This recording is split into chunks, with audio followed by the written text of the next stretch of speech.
Hello, my name is George Rojas. I'm in the MSLT program, and today's video is the simulation debriefing, answering the 5 questions.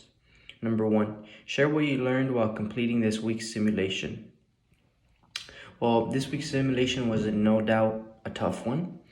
I did learn various adult settings, various similarities and differences, and what they look like, the assessments that are usually performed, local locations, and it touched upon, again, goal writing, occupational profiles of patients, and things like that. Oh, why is it important to understand different adult practice settings where occupational therapy can be found? Well, it is important because it shows that not every setting is the same.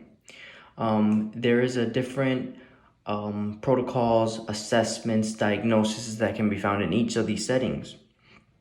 And as an OT practitioner, it is vital to expand our OT knowledge in each and every one of these settings because you never know where you might end up.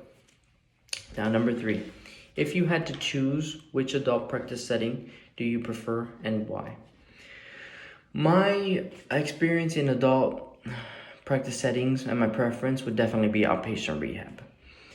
One being that I have experience there, and it was actually one of my favorites when I went to one of my past field works. I actually thrived very well in one of those settings.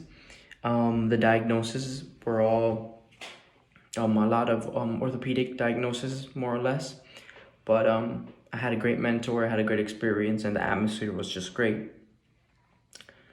If you had to choose, which adult practice setting do you find to be the most challenging and why? The one that I would find the most challenging would definitely be inpatient or acute rehab, I believe. From some past experiences, don't get me wrong, I had great mentors and they were helpful and understanding, but I just found the atmosphere very gloomy and just not my style. I didn't get to thrive as much as I thought I would there, but that's just my personal experience.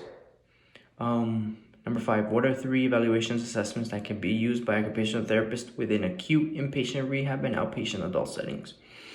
From the top of my head, 2 of the most common ones that are used universally, manual muscle testing and range of motion.